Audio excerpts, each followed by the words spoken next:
Hi everyone, I'm Eartha and I'm an international student here in Alberta, Canada. And we're in our apartment right now. And for today's video, I wanted to share with you how my friend and I were able to secure this particular apartment even though we're still back in the Philippines. So the first thing that I think I want to do is show you around the apartment. We'll give you the price and we'll give you the steps that we did so that we can, like as I've mentioned in the introduction, secure this place even though we're still not in Canada.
Now that we're done with the mini tour, let's go into the details.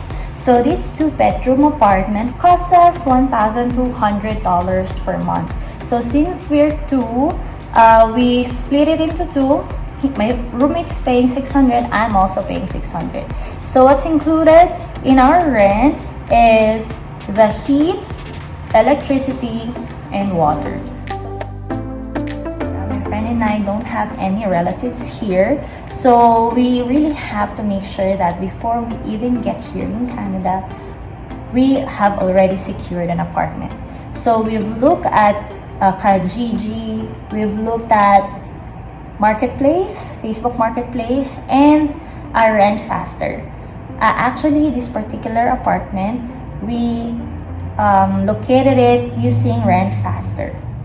So with Rent Faster, you can actually put all the details or all the requirements that you need. So my friend and I were looking for a 2-bedroom unit, regardless whether it's an apartment, basement, as long as it's 2-bedroom. We do not really have any particular requirements with regards to the bathroom. So as you can see, we only have one bathroom here. And we also indicated that we want all the utilities included. So which is the water, heat, and electricity. So now that it's done, we started reaching out to the landlords or the contact persons. So we have 5 things that we asked all the landlords, and yeah, some of them are information about us and some of them are questions about renting the place. So the first thing that we did was we always tell them that we are not in Canada because some of the landlords prefer to rent their apartment or their properties to those who are already in Canada. So specifically told them that we are still back in the Philippines and we are yet to arrive in this time and this time. The second thing is we told them about our ETA or expected time of arrival, including the date, because we've noticed that here in Canada, our rent starts on the 1st of every month. So like for example, if you're renting this place, normally the landlord would expect you to move in the 1st of every month. And then our arrival was around on the 27th of August. So we had to tell the landlord about that and if an arrangement can be made for us. The third thing that we asked is, of course, the fees that we have to pay, because in renting a place, it's not only the first month's rent that you have to pay. Some or most of the time, landlords are asking for a security deposit just for like guarantee that you're actually renting the place. So we ask them that, and aside like the security deposit, what are the other things that we have to secure just so we can assure the landlord that we are gonna rent the apartment. The fourth thing that we've asked is if we can see the contract.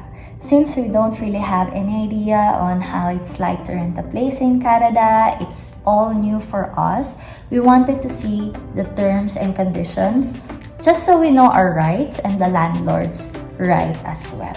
And then last but not the least, we requested if we can have a video call with them or if they can do a pre-recorded video of the place just so we can also assess the property even though we are not in Canada. Okay, so for other considerations, I think the first thing that I'd recommend is that you go through the Tenancy Act. I believe it's called Residential Tenancy Act. I'll just put it down on the description below because that particular document will show you or will detail the rights of the landlord and then the tenants. So I believe that is different from each province here in Canada, but if that is the case, then I'll put on the Alberta one on the details on the description below, just so you also have an idea on your rights as a tenant. The second consideration would be if you're gonna rent a basement is the thermostat, because during winters sometimes it just gets really cold. Even right now in the morning, it will be like, now it's spring, so even though it's spring, sometimes when we get up in the morning the temperature would be +1, sometimes it goes to -2, -3.